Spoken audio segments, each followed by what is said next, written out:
The demonstrations in Tacoma, Washington, were the second to salute the supply ship, following similar protests in California.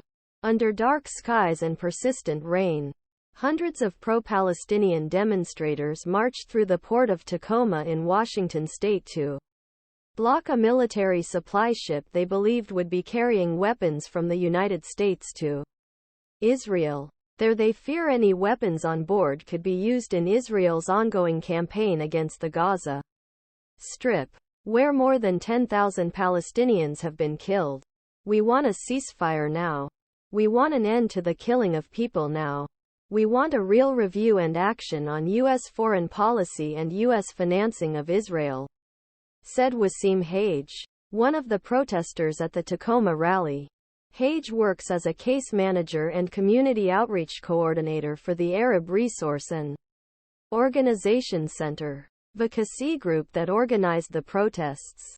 He said that a confidential source had informed AROC that the ship would be loaded with weapons and military equipment and sent to Israel while it continued its military offensive in Gaza.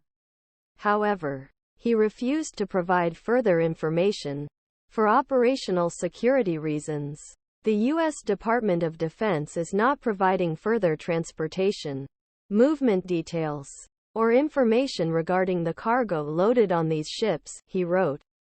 Second protest against the ship, called Cape Orlando in Tacoma, was met with protesters of all ages wearing raincoats, puffer jackets and umbrellas marching in front of its dock. They waved the Palestinian flag, held banners reading "Defend Gaza" and chants of "Free Palestine" and "Not another penny.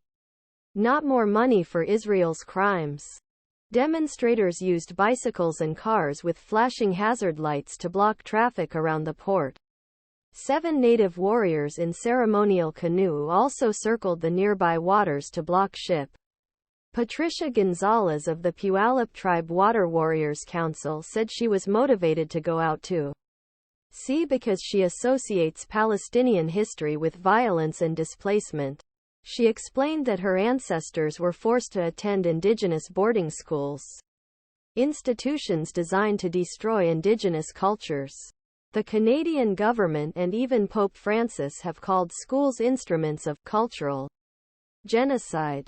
Gonzalez said his community is still grappling with the intergenerational trauma of that history. We absolutely understand that when it comes to genocide, she said. It touches really close to our hearts, Gonzalez said. Our ancestors experienced this, and we are affected by it every day. And we would never wish this on another nation. Anti-Semite and anti-Zionist Abby Brooke helped organize Monday's rally. His visits to Israel and the occupied territories in the West Bank and Golan Heights inspired his activism. I saw checkpoints. I saw and talked to people about their experiences of displacement in Nakba, he said, using term for mass displacement of Palestinians in 1948. When you see the reality,